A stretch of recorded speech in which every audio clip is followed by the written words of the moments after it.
1988. Doy ahora la palabra a la señora Roza Otunbayeva.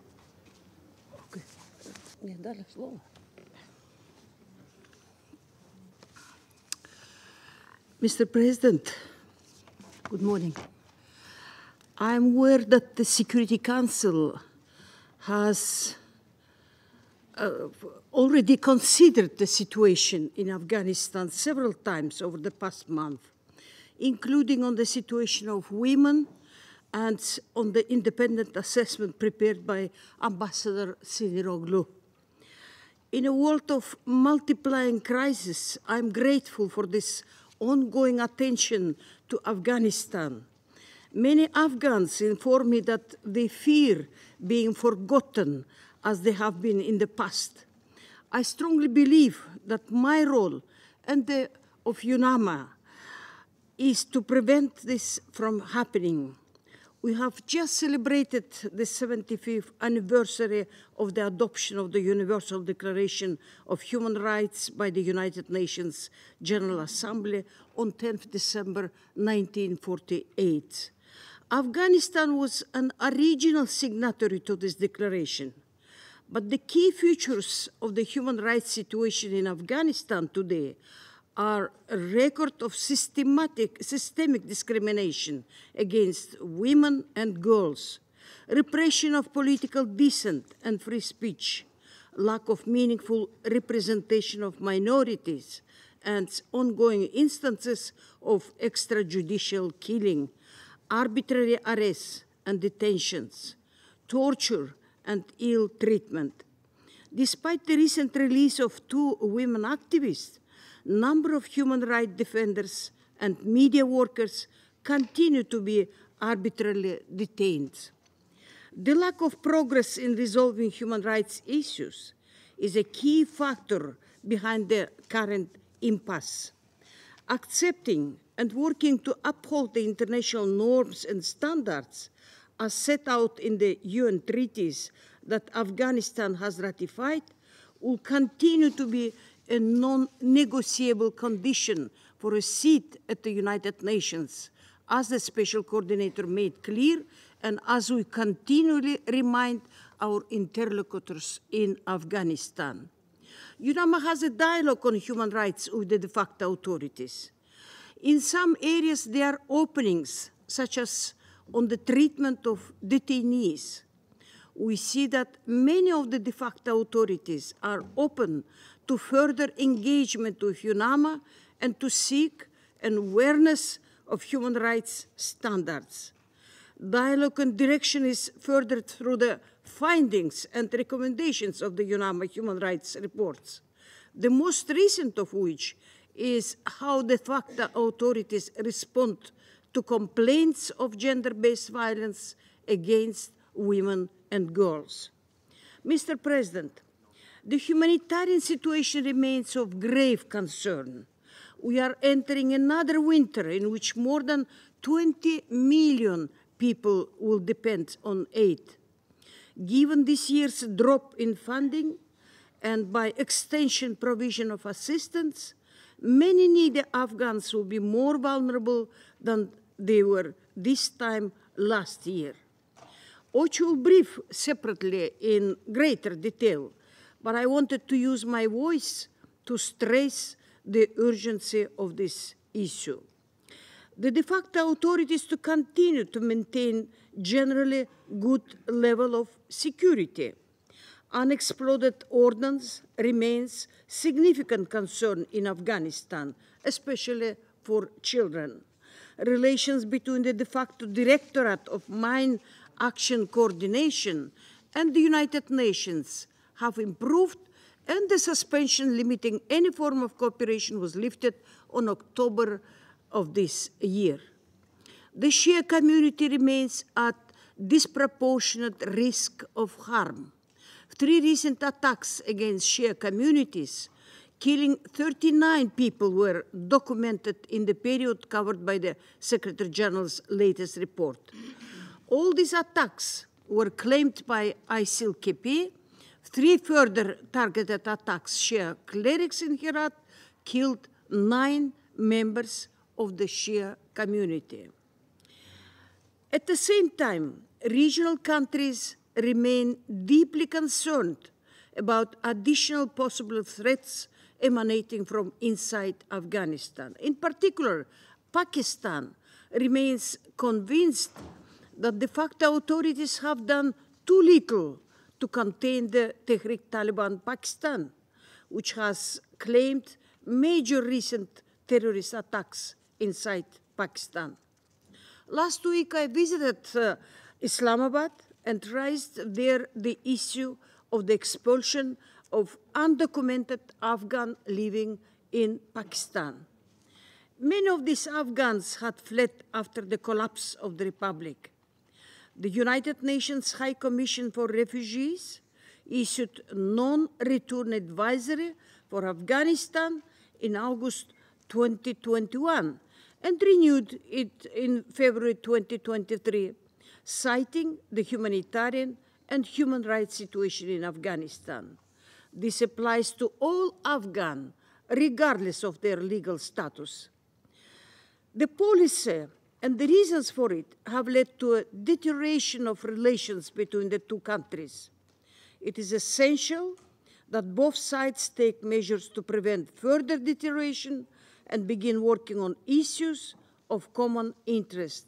I have conveyed this to Kabul and Islamabad. Nearly 500,000 Afghans have returned at the onset of winter. I have been on the border myself, where a consortium of humanitarian actors are working constantly alongside the de facto authorities to provide assistance. This has proven to be an effective cooperation, and de facto authorities have responded with great professionalism despite lacking resources. The returnees are the poorest of the poor. 80,000 of them have nowhere in Afghanistan to go. The human rights consequences for women and girls forced to return are particularly severe.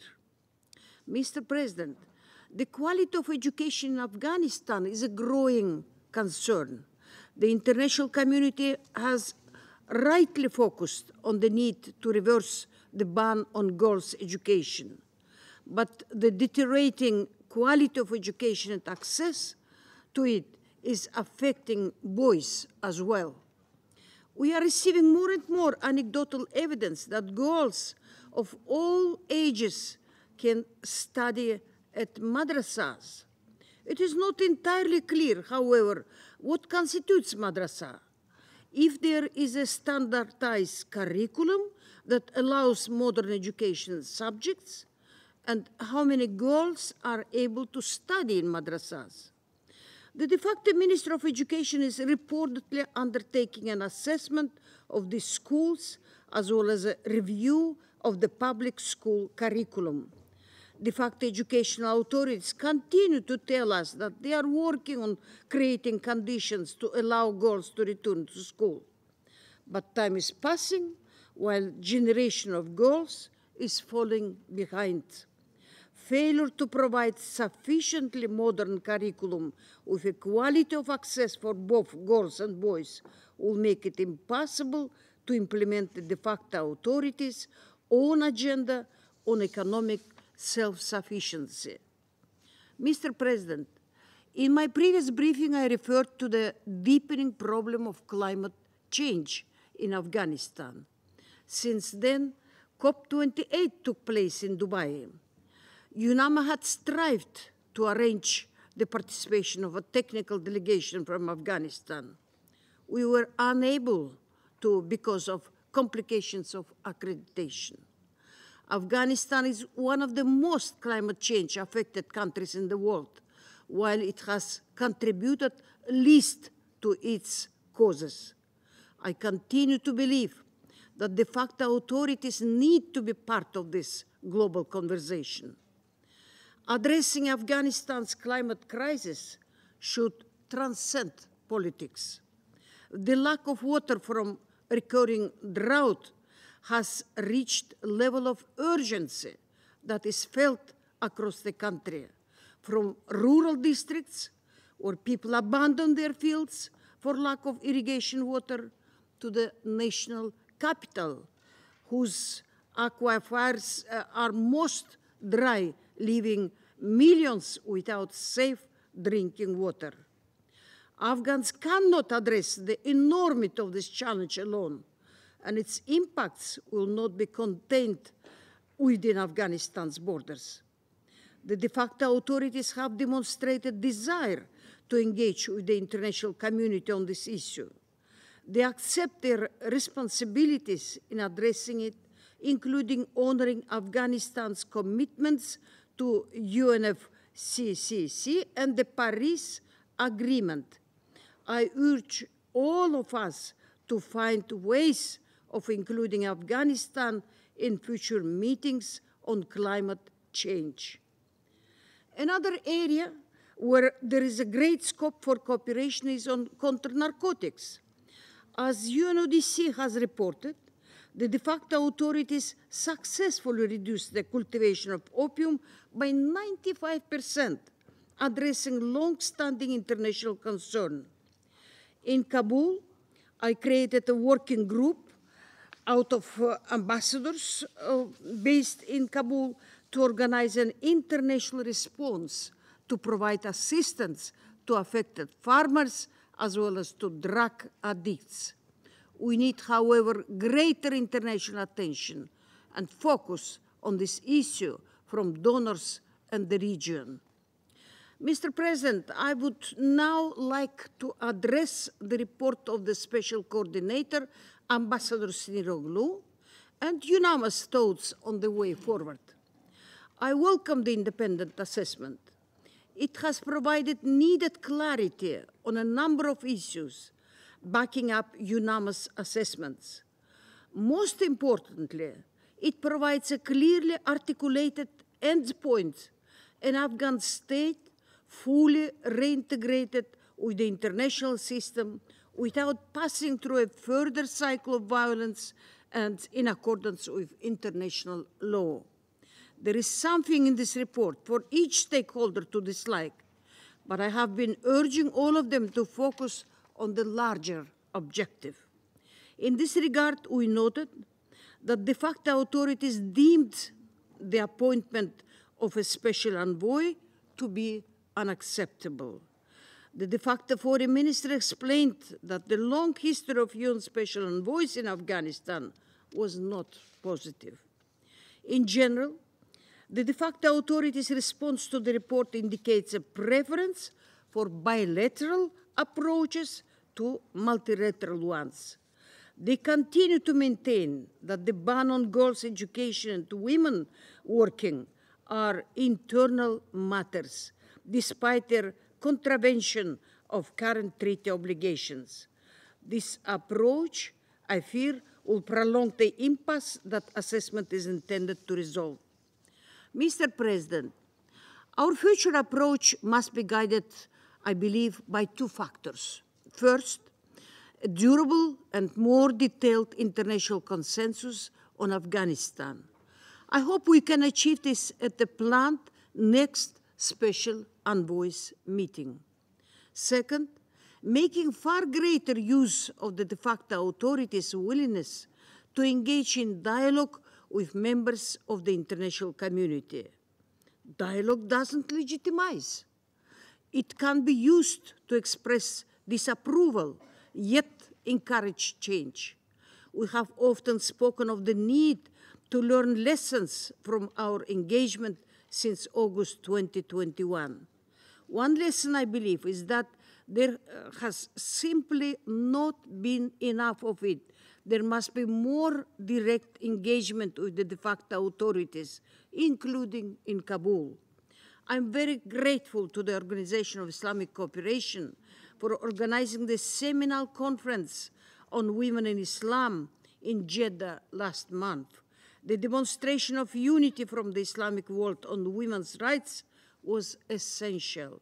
This demonstration over time will surely have a cumulative positive effect. Notwithstanding the impasse on women's rights, UNAMA has had certain successful interactions on climate, microfinance, counter-narcotics and drug addiction, demining, private sector development, human rights, and governance. These are areas that directly affect the lives of millions of Afghans. Technical assistance is required at the working level to de facto ministries delivering services in these areas. The de facto authorities, for their part, need to understand the value of the multilateral offer that has been put before them by the special coordinator. It elevates the issue of Afghanistan at a time when other issues are filling the international agenda and clarifies a pathway to finally resolving Afghanistan's relationship with the international community. Compromises, however, will be required from all sides. I will continue, Mr. President, to make every effort with all the resources that I have to encourage stakeholders towards the arena where compromises can be made. Thank you. Agradezco a la señora Otunbayeva por la información que ha proporcionado. Doy ahora